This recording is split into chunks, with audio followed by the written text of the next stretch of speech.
शुरू करते हैं मेरे साथ हेलोल्केन और हेलोअरीन में। नेक्स्ट टॉपिक है प्रिपरेशन ऑफ हेलोल्केन, हेलोल्केन बनाने की विधियाँ। और इसमें मैं पहले जो इसमें हम एल्केन और एल्कीन से कैसे हम हेलोल्केन बनाएंगे पहले इसके बारे में जानेंगे और जानेंगे मार्कोनी ऑफ नियम, एंटी मार्कोनी ऑफ नियम और जेमिनल और विशनल हैलाइड के बारे में। तो आइए शुरू करते हैं मेरे साथ। सबसे पहले बात करते हैं कि जो टॉपिक है वो है हेलोल्केन बनाने की विधि।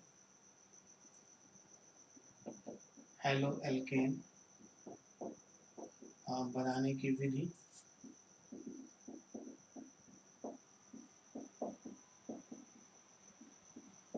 क्लियर बच्चों? और जो सबसे पहले बनाएंगे वो किससे बनाएंगे? एल्केन से बनाएंगे। ठीक है, चलो अब देखो एल्केन में जैसे मेथेन है तो मेथेन का हम क्लोरिनेशन करते हैं, क्लोरीनीकरण करते हैं। तो ये जो एल्केन से बनाएंगे वो हम जिस प्रोसेस से बनाएंगे वो प्रोसेस है हमारा फर्स्ट है हैलोजनीकरण, हैलोजिनेशन, हैलोजनीकरण द्वारा बनाएंगे। एल्केन से बनाएंगे किसके थ्रू? हैलोजनीकरण के थ्रू बनाएंगे। पहला प्रोसेस कैसे बनाएंगे एल्केन? ये मेथेन CH4, इस मेथेन का क्लोरीनीकरण किया जाता है सनलाइट के प्रेजेंस में, 522 670 केल्विन टेम्परेचर पर। तो इस तरीके से ये फॉर्म करता है methyl chloride CH3Cl, CH2Cl2 dichloromethane, CHCl3 chloroform and CCl4 carbon tetrachloride. Pyrene भी बोलते हैं इसको, और ये क्लोरोफॉर्म भी है, इसको बोलते हैं CHCl3 को क्लोरोफॉर्म। सुबह के बेहोश करते हैं, फिल्मों में देखा होगा। तो ये हो गया। तो ये हमें क्या होता है कि जब हम मेथेन का क्लोरीनेशन करते हैं ना तो हमको बहुत सारी ये ऐसे प्रोडक्ट मिलते हैं, मोनोक्लोरोमेथेन, डाइक्लोरोमेथेन, ट्राइक्लोरोमेथेन, टेट्राक्लोरोमेथेन। ठीक है, चलो तो ये सारे हमको प्रोडक्ट साथ मिलते हैं। अब अगर इसको थोड़ा अगर हम कंट्रोल रिएक्शन कराना चाहें और हम चाहें हमको मेथिल क्लोराइड मिले तो यहाँ पे फिर क्या करना होता है कि यहाँ पे एक्सेस में लेना पड़ता है ये आपका वो क्या कहते हैं इसको, मेथेन, और थोड़े कम अमाउंट में लेना पड़ता है क्लोरीन, और तब जाके आपको ये मेथिल क्लोराइड मिलता है। अब इस प्रोसेस से हम ब्रोमीन को रिएक्ट करा सकते हैं मेथेन से और इसी तरह का प्रोडक्ट फॉर्म कर सकते हैं। लेकिन अगर ऐसा हम आयोडीन के केस में सोचें तो आयोडीन के केस में नहीं हो पाता है। क्यों आयोडीन के साथ ये रिएक्शन इस तरह पॉसिबल नहीं हो पाती जैसे कि क्लोरीन और ब्रोमीन के केस में हो जाती है? इस बात को समझते हैं। सपोज अगर हमने यहाँ पे मेथेन का रिएक्शन आयोडीन से करा दिया तो होगा क्या कि ये मेथेन इसके साथ रिएक्ट करेगा और मेथिल आयोडाइड और HI फॉर्म कर लेगा। चलो आप तो कहोगे बन तो गया मेथिल आयोडाइड। देखिए बन तो गया, लेकिन दिक्कत क्या आती है? देखो जो HF है, HF है, HCl है, ऐसे लिखता हूँ, H bond F, HCl, HBr और HI। तो देखो बॉन्ड लेंथ इंक्रीज कर रही है, जैसे जैसे बॉन्ड लेंथ इंक्रीज करती जाती है वैसे वैसे स्टेबिलिटी डिक्रीज करती जाती है। तो इसमें सबसे कम स्टेबल HI होगा, यानी आसानी से बॉन्ड यहाँ टूटेगी और हाइड्रोजन रिलीज हो जाएगी, है? हाइड्रोजन आसानी से ये रिलीज कर देगा बॉन्ड ब्रेक करके। और आप जानते हो कि जहां पर हाइड्रोजन मुक्त होती है उसे आप ऑक्सीकरण बोलते हो। आप ये तो पढ़े हो ना कि देखो आप ऑक्सीडेशन रिडक्शन ऐसे पढ़ते हो कि ऑक्सीडेशन एंड रिडक्शन ऐसे पढ़ते हो, जिसमें आप पढ़ते हो कि एडिशन ऑफ ऑक्सीजन, ऑक्सीजन का संयोग ऑक्सीकरण कहलाता है। Reduction of oxygen, sorry removal of oxygen, यानी कि जहाँ ऑक्सीजन मुक्त होती है उसे अपचयन कहा जाता है। फिर आप पढ़ते हो कि रिमूवल ऑफ हाइड्रोजन, जहाँ हाइड्रोजन मुक्त होती है उसे ऑक्सीकरण बोला जाता है, और जहाँ पर हाइड्रोजन से संयोग होता है ना, एडिशन ऑफ हाइड्रोजन, उसे रिडक्शन बोला जाता है। ये तो पढ़ के आए हो। तो अगर कहीं हाइड्रोजन रिलीज हो रही है, लिबरेट हो रही है, मुक्त हो रही है, तो वो क्रिया कौन सी है? ऑक्सीडेशन है, ऑक्सीकरण है। तो पदार्थ क्या कहलाता है? सब्सटेंस क्या कहलाता है? अपचायक कहलाता है, रिड्यूसिंग एजेंट कहलाता है। यानी ये अगर हाइड्रोजन रिलीज कर रहा है HI तो ये रिड्यूसिंग एजेंट हुआ। तो इन चारों में सबसे स्ट्रॉन्ग रिड्यूसिंग एजेंट कौन हुआ? HI हुआ ना, क्योंकि जो जितने आसानी से हाइड्रोजन रिलीज कर रहा है वो उतना ही स्ट्रॉन्ग रिड्यूसिंग एजेंट है। तो इन चारों में स्ट्रॉन्ग रिड्यूसिंग एजेंट कौन है? HI है। तो जब HI स्ट्रॉन्ग रिड्यूसिंग एजेंट है, मतलब प्रबल अपचायक है, तो प्रबल अपचायक होने की वजह से बैकवर्ड रिएक्शन शुरू हो जाएगी। दिक्कत आ गई। अब जब बैकवर्ड शुरू हो जाएगा तो ये तो इसके साथ ऐड करके फिर से बना लेगा मीथेन और आयोडीन। आ रहा है समझ में? अब हम इसी दिक्कत से बचना चाहते हैं और इसी दिक्कत से बचने के लिए हम लोग क्या करते हैं, एक ऑक्सीकारक, एक ऑक्सीडाइजिंग का यूज करते हैं, वो भी स्ट्रॉन्ग ऑक्सीडाइजिंग नाइट्रिक एसिड का यूज करते हैं। तो ये रिएक्शन किसके प्रेजेंस में कराई जाएगी? रिएक्शन कराई जाएगी नाइट्रिक एसिड के प्रेजेंस में कराई जाएगी। अब अगर इसको हम नाइट्रिक एसिड के प्रेजेंस में कराएंगे तो क्या होने वाला है, क्या इफेक्ट पड़ने वाला है, ये बात समझते हैं। ये जो नाइट्रिक एसिड है ये डिकम्पोज होकर के बनाता है H2O plus 2NO2 plus nascent oxygen. ये नेसेंट ऑक्सीजन बनाता है और यही जो नेसेंट ऑक्सीजन है ये HI को 2HI plus nascent oxygen Gibbs बनाता है H2O प्लस I2। तो इस तरीके से तुमने देखा कि इस HI को उसने क्या करा, वाटर और आयोडीन में कन्वर्ट कर दिया। तो अब यहाँ पर बैकवर्ड रिएक्शन नहीं होने वाली है। समझ में आया? जो बैकवर्ड रिएक्शन शुरू हो जा रही थी और आपका जो मेथिल आयोडाइड था वो फिर से मेथिल और आयोडीन में कन्वर्ट होता, वो अब नहीं होने वाला है क्योंकि ये ऑक्सीडाइजिंग है और ये HI को कन्वर्ट कर देगा H2 और I2 में। तो अब बैकवर्ड रिएक्शन नहीं होगी। आ रहा है समझ में? अब देखो यहीं पर ही हैलोजिनेशन में हम फ्लोरिनेशन नहीं कर पाते हैं। हम क्लोरोनेशन, ब्रोमोनेशन ना आयोडीनेशन कर लेते, बट हम फ्लोरिनेशन नहीं कर पाते। क्यों नहीं कर पाते? क्योंकि अगर हम यहाँ पर मीथेन के साथ फ्लोरिनेशन में यूज करते हैं तो एक एक्सप्लोसिव रिएक्शन होती है, बहुत विस्फोट के साथ रिएक्शन होती है और बहुत एक्सोथर्मिक होती है, यानी ऊष्मादायी क्रिया होती है। तो इससे बचने के लिए हम क्या करते हैं कि हम यहाँ पे जब फ्लोरोएल्केन हमें फॉर्म करना होता है तो उस केस में हम क्या करते हैं कि हम यहाँ पर हम एक एक्सचेंज रिएक्शन कराते हैं और कुछ अकार्बनिक फ्लोराइड का यूज करते हैं, जैसे सिल्वर फ्लोराइड AgF का यूज करते हैं, Hg2F2 का यूज करते हैं। ठीक है, ये आपका क्या कहते हैं कि मर्क्यूरस फ्लोराइड का यूज करते हैं। इसके अलावा इस्बिटियम फ्लोराइड SbF3 का यूज करते हैं, आर्सेनिक फ्लोराइड AsF3 का यूज करते हैं। तो इन अकार्बनिक फ्लोराइड का यूज करते हैं और इनके थ्रू हम फ्लोरोएल्केन बनाते हैं और एक एक्सचेंज रिएक्शन कराते हैं और उस एक्सचेंज रिएक्शन को बोलते हैं स्वार्ट्ज रिएक्शन, स्वार्ट्ज क्रिया। उसको बोला जाता है स्वार्ट्ज क्रिया बोला जाता है। अब देखो इस स्वार्ट्ज क्रिया में होता क्या है, जैसे ये 2CH3Cl है, अब यहाँ पे हम इसको 2AgF से रिएक्ट करा दें तो अब क्या होगा कि 2Ag2Cl मिलकर क्या फॉर्म करेगा, ये बना लेगा 2AgCl, राइट। अब हमारे पास 2CH3 बचा, 2F बचा, क्या बना लेगा 2CH3F बना लेगा। तो आपने देखा कि एक्सचेंज हो गया, क्लोरीन का फ्लोरीन से एक्सचेंज हो गया इस रिएक्शन में। तो ये स्वार्ट्ज रिएक्शन एक एक्सचेंज रिएक्शन है। तो इस एक्सचेंज रिएक्शन के थ्रू आप कुछ इनऑर्गेनिक फ्लोराइड का यूज करते हो और उनके थ्रू आप फ्लोरोएल्केन फॉर्म करते हो। तो यहाँ तक सबको समझ में आया होगा कि कैसे हम एल्केन से कैसे फॉर्म करते हैं जो है वो हेलोएल्केन को। अब बात करते हैं एल्कीन से, तो ध्यान दीजिएगा अब एल्कीन से कैसे बनाएंगे, बता दें इसको, नोट कर चुके तुम लोग। अब देखो अब हम लोग बनाएंगे एल्कीन से।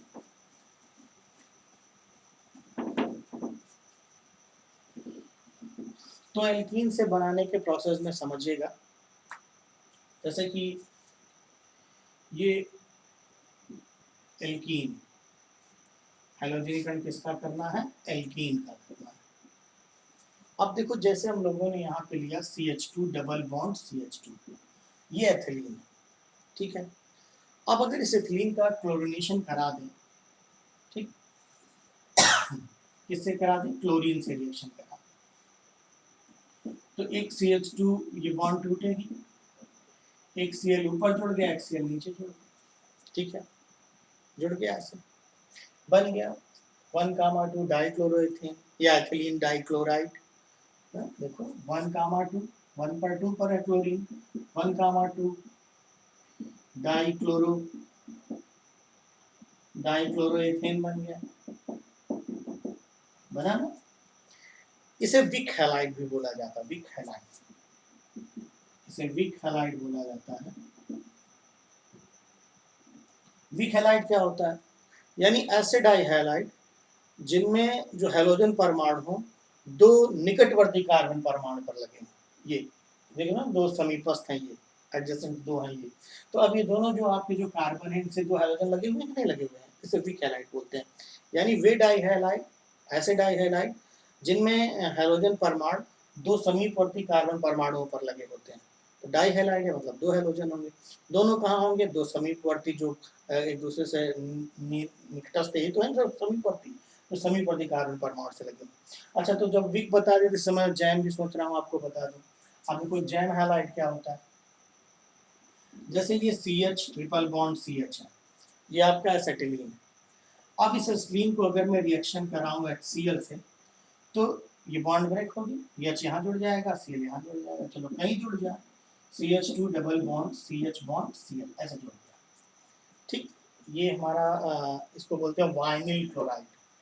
अब ये जो बना ना, ये आपका क्या बना है, वाइनिल क्लोराइड बन गया, इसको बोलते हैं वाइनिल क्लोराइड।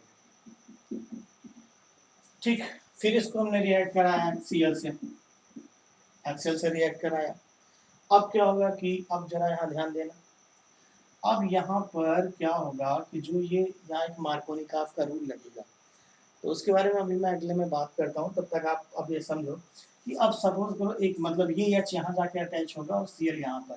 दरअसल मार्कोनिकॉफ का नियम कहता है कि ऋण विद्युती जो होगा वो वहीं जाकर जुड़ेगा जहाँ हाइड्रोजन परमाणु की संख्या कम होगी। तो अब इन दोनों में क्या हो रहा है कि इस केस में तो भाई Cl के ऊपर भी जुड़ जाना चाहिए था। तो कहता है कि अगर कहीं पे योगशील क्रिया हो रही है तो इस योगशील क्रिया में, उस एडिशनल रिएक्शन में जो ऋण विद्युती होगा यानी Cl माइनस जो होगा वो उस कार्बन से जाके अटैच होगा जहाँ पर हाइड्रोजन परमाणु कम से कम होंगे। तो इन देखो यहाँ पे दो है, यहाँ पे एक है, तो यहाँ आके जुड़ेगा। तो अब ये H ऊपर जुड़ जाएगा, CH3 single bond CH Cl Cl ऐसे लिख दिया मैंने, या CHCl2 लिख सकता हूँ, चलो वही लिख देता हूँ CHCl2। अब आप क्या देख रहे हो कि ये दोनों हाइड्रोजन आपके एक ही कार्बन पर है, तो इसे बोलते हैं जेम हैलाइड, या आपका जेम हैलाइड कहलाएगा। तो आपकी क्या परिभाषा निकली कि वे डाई हैलाइड जिनमें दोनों हाइड्रोजन परमाणु एक ही कार्बन परमाणु पर, एक ही कार्बन परमाणु पर, उसे जेम हैलाइड बोला जाता है। और ऐसे डाई हैलाइड जिनमें दोनों हाइड्रोजन परमाणु दो निकटवर्ती कार्बन परमाणुओं पर ना, इस तरीके से, तो उसे क्या बोलते हैं, उसे वीक हैलाइड बोलते हैं। तो जेम और वीक भी जान गए, प्लस आपका हाइड्रोएल्केन भी बन गया, आपको समझ में आ गया होगा। इससे आगे बढ़ते हैं, नेक्स्ट है, ध्यान दीजिएगा। तो एक तो आपका बन गया 1,2 डाइक्लोरोएथेन, और ये क्या बन गया आपका, इसे वानिल क्लोराइड बोलते हैं, इसे एथिलीडीन, इसे एथिलीडीन डाइक्लोराइड भी बोलते हैं, जानते रहो ये सब। इसे क्या बोलेंगे, एथिलीडीन डाइक्लोराइड, एथिलीडीन, एथिलीडीन डाइक्लोराइड।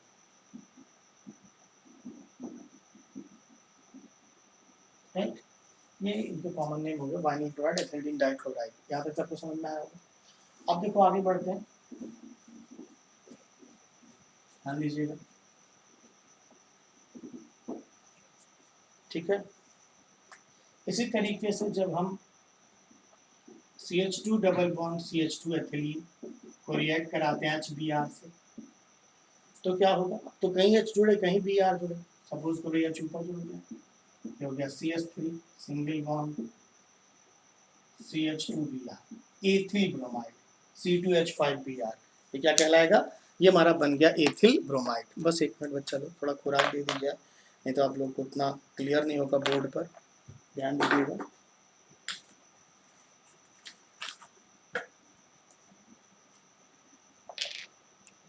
बस एक मिनट। तो इस तरीके से देखो यहाँ पे बन गया एथिल ब्रोमाइड बन गया। अब एथिल ब्रोमाइड से थोड़ा आगे बढ़ते हैं, ध्यान दीजिएगा। तो ये एक सम्मित एल्कीन है, सम्मित का मतलब ऊपर CH2 डबल बॉन्ड CH2 ऐसे करके दो हाइड्रोजन दो, तो एक सम्मित एल्कीन। सम्मित एल्कीन में आपका ऋण विद्युती वाला कहीं जुड़े, ऊपर जुड़े नीचे जुड़े, इससे मतलब नहीं है। लेकिन अगर ये बात करते हैं किसी असम्मित एल्कीन के बारे में, जैसे CH3 single bond CH double bond CH2, ये आपका प्रोपीन है, और ये प्रोपीन जो आपका है वो एक असम्मित एल्कीन है। आप देख रहे हो C डबल बॉन्ड, इधर CH2 इधर CH है, तो ये आपका एक असम्मित एल्कीन है। तो देखो यहाँ पे रूल लगेगा, और वो रूल किसका हुआ है, मार्कोनी-काफ का रूल है, यहाँ लिखता हूँ, वो है मार्कोनी-काफ का रूल है। अब इस मार्कोनी-काफ का जो रूल है, मार्कोनी-काफ का नियम, वो मार्कोनी-काफ का नियम क्या कहता है कि किसी असममित तथा असंतृप्त कार्बनिक यौगिक की योगशील क्रिया में ऋण विद्युती का भाग, जिसको एच बी आर देख रहे हो ना, तो इसमें H plus B R minus, ऋण विद्युती का भाग सदैव उस कार्बन परमाणु से जुड़ता है जिसके साथ हाइड्रोजन परमाणु की संख्या कम होती है। तो आप यहाँ 2 देख रहे हो, अब ये बॉन्ड टूटेगी, यहाँ जुड़ सकता है तो यहाँ जुड़ सकता है, तो कहाँ जुड़ेगा मार्कोनी-काफ के नियम के अनुसार, यहाँ जुड़ेगा, क्योंकि यहाँ पर कार्बन के साथ हाइड्रोजन की संख्या कम है। तो ये बना लेगा CH3 सिंगल बॉन्ड CH, यहाँ पे Br जुड़ जाएगा, और सिंगल बॉन्ड ये CH3 हो जाएगा क्योंकि H यहाँ के जुड़ जाएगा। तो आगे होगा सबको समझ में। अब इसका नाम है आइसोप्रोपिल ब्रोमाइड, इसका नाम है आइसोप्रोपिल ब्रोमाइड, ये बन गया। ये तो था हमारा मार्कोनी-काफ के नियम से। यही बात करते हैं एंटी मार्कोनी-काफ के नियम से। तो अब देखिए एंटी मार्कोनी-काफ का नियम क्या कहता है, यहाँ लिखता हूँ, यहाँ पे है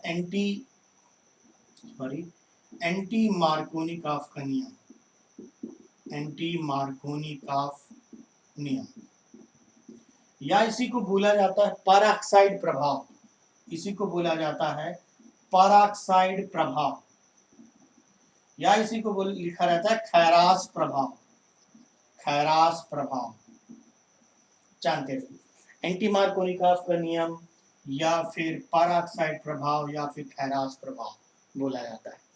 ये नियम क्या है, कहता है कि किसी असममित तथा असंतृप्त कार्बनिक यौगिक, असममित तथा असंतृप्त कार्बनिक यौगिक की योगशील क्रिया अगर बेंजोइल परऑक्साइड की उपस्थिति में कराई जाए, तो देखो CH3 single bond CH double bond CH2 plus HBr, अब अगर इसको बेंजोइल परऑक्साइड C6H5CO का whole twice O2 benzoyl peroxide की उपस्थिति में कराई जाए, कहता है ऋण विद्युती का भाग सदैव उस कार्बन से जुड़ता है जिसके साथ हाइड्रोजन की संख्या अधिक होती है।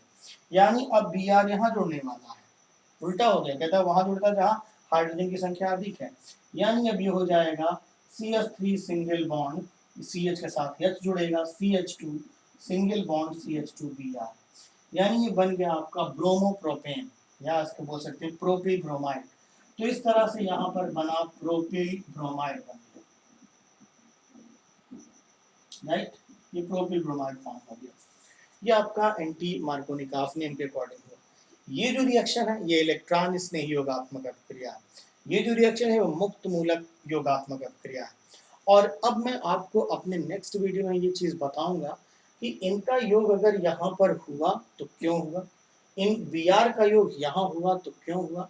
लेकिन उससे पहले मुझे समझाना पड़ेगा तुम्हें 1 degree 2 degree 3 degree carbonium ion कि कार्बोनियम आयन होते क्या है, उनका अस्थायित्व किसका कम होता है किसका ज़्यादा, ये अनुनाद के आधार पर मुझे समझाना होगा।